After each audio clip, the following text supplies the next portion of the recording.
Before Nepal's new Prime Minister could even complete a full month in his new role, the nation's Home Minister tendered his resignation.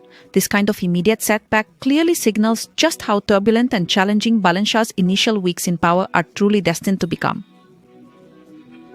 Balen Shah's government had a very busy first month: arrests of high-profile individuals, formation of several inquiry commissions, public apologies, suspension of university student political wings, and resignations of key cabinet members.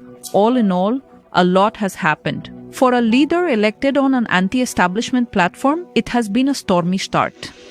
What has Balen Shah, the former rapper who became Prime Minister from Kathmandu's mayor, actually achieved in his first month? And are the big decisions making headlines merely for show? Or can he truly solve Nepal's old, deep-rooted problems? Within just one day of assuming power, Balen Shah's government commenced work on one of the nation's most highly sensitive matters, specifically ensuring accountability for the deadly protests that occurred on September 8th of last year. Former Prime Minister KP Sharma Oli and the former Home Minister Ramesh Lekhak were subsequently arrested. This marked a truly exceptional and unprecedented event because for a very long time, the prevailing political system had faced accusations of consistently protecting powerful individuals.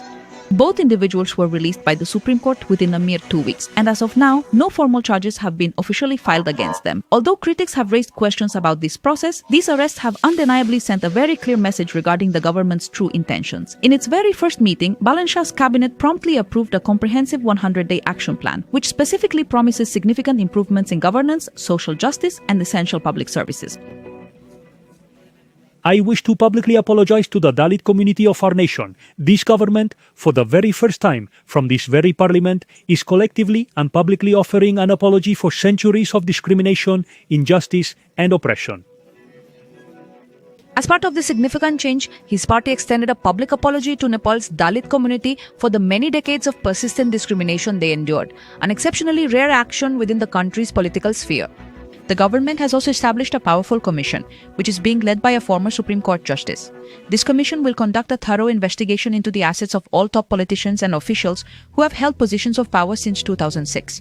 Furthermore, another panel is actively engaged in developing various proposals concerning potential constitutional amendments. The fight against corruption stands as the primary priority for the Balen Shah government. A proposal is being prepared to further increase the powers of Nepal's anti-corruption agency, allowing it to investigate cabinet decisions, the army, and even the judiciary. Several high-ranking individuals have been arrested on allegations of involvement in money laundering, and these include prominent politicians and influential business figures. However, opposition has also begun to emerge regarding the pace of these significant changes.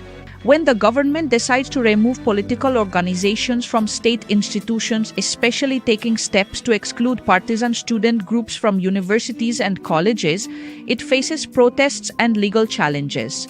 While supporters view this as an effort to clean up campuses and administration, critics argue it could shrink democratic space.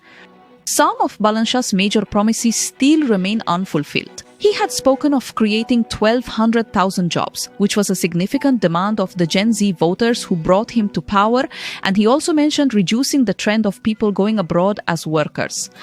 However, up to this point, no clear or effective economic steps to generate employment in the country have been observed. Consequently, these promises have largely remained confined to mere rhetoric. Moreover, within the government itself, clear signs of pressure and instability are becoming apparent. Within the very first month, 2 ministers, including Home Minister Sudang Gurung, tendered their resignations based on allegations of their connections with businessmen who were under investigation for money laundering. This brings to mind the profound challenge involved in dismantling deeply ingrained systems such as nepotism and collusion. Gen Z voters wanted to change these systems. Within a month, Balen Shah quickly set a disruptive tone, breaking from tradition. Now comes the real test. Will this burst of activity last beyond the headlines and bring lasting change to Nepal's deeply rooted systems?